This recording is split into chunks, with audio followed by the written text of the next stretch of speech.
I'm Shane Watson. Today I'm going to be talking about my T20 batting checklist. There's 4 different components to it, and I'm going to start with number 1, the very important grip. So there's three elements to my grip, and the first aspect is how high or how low that I hold my handle.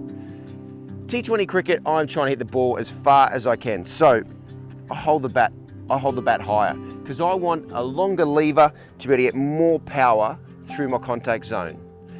The one downfall of having a higher grip is that if I slightly mishit the ball, it does spin in my hands a little bit more. So just understanding that the bat's going to spin a little bit more, but the other way is to be able to hold the bat lower, and that means I've got more control over the bat, but it's just I'm not going to have as much power through the contact zone.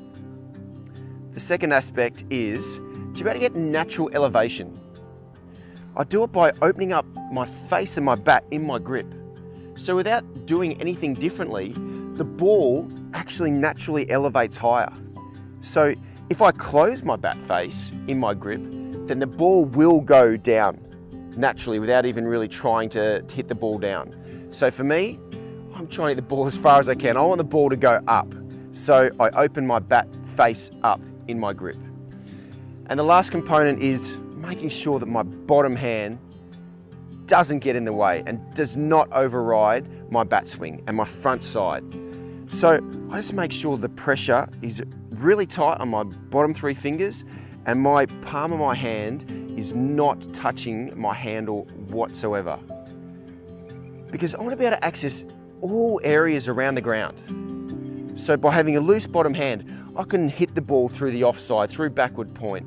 I can hit the ball dead straight into the leg side, but if my bottom hand's holding on, the only places I can really hit is dead straight into the leg side. And I want a bowler to be able to feel like I can hurt them every area of the ground. The second component to my T20 batting checklist is my stance. And for me, the most important part in my stance is having my eyes level. I want to make sure as the ball's bowled that I've got the best perspective that I possibly can to be able to pick up the length and line of the ball as quickly as I can. So the most simple way to be able to keep your eyes level is to arch your mid-back. If you arch your mid-back, your eyes just naturally pop up level, and that's what you're looking for. If my back starts to arch a little bit lazy, tapping my bat, my eyes start to tilt that way. And that means that if my eyes are tilting that way, I'm slightly outside the line of the ball. So I'll hit the ball to the leg side when I should be hitting it straight, or even a cut shot. I'll actually play a cut shot to a ball that's a little bit closer to me just because of my angle of my eyes. So, and the second part to my stance is dipping my front shoulder. So I dip my front shoulder, it just gets the weight distribution in my stance where it needs to be. I dip my front shoulder, I've got the right weight on my front leg. If my front shoulder's up and back, as the ball's bowled, I actually have to then dip my shoulder to then push off to be able to move backwards and forwards. And especially facing a fast bowler, I need to be really quick with my movements. So dipping my front shoulder for the right weight balance, and then keeping this front shoulder strong. I keep this front shoulder strong, it means that it's able to actually like coil up and uncoil through the line of the ball. If my front shoulder's slightly open, it means that my bottom hand comes in. I lose the shape and I lose my actual bat coming down the line of the ball, which is what you're looking for. The third aspect to my T20 batting checklist is my pre-movement. No matter what, the pre-movement that you have, you just want to make sure that it's done early. So as the ball's bowled, you're really still. So for me, my pre-movement is a forward press. So I press, but I just want to make sure this forward press is done early. So then as the ball's released, my eyes are level and my head is dead still. Because the key to batting is to be able to pick up the length and the line of the ball as quickly as I possibly can. So that's by making sure that my pre-movement, whatever it is, I've got a forward press. Some people have a back and across. Steve Smith has a big back and across. And there's also some guys who just stand dead still as well, like Matt Hayden and Ricky Ponting. Those guys just stand still.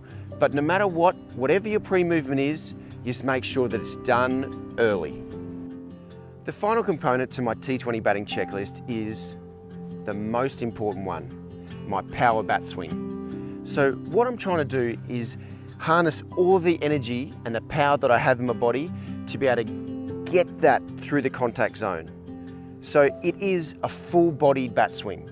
So when I was developing my power batting, I went to baseball because, as you see, as a ball's pitched in baseball, the batter is just powering back through the ball to be able to generate momentum back through the ball.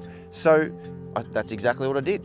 Had my hands up, and as the ball's bowled, I used my hips and my shoulders to be able to power, to be able to get momentum back through the line of the ball. So that's one type of swing. The one that I've actually used over the last probably 4 or 5 years is more of a golf swing.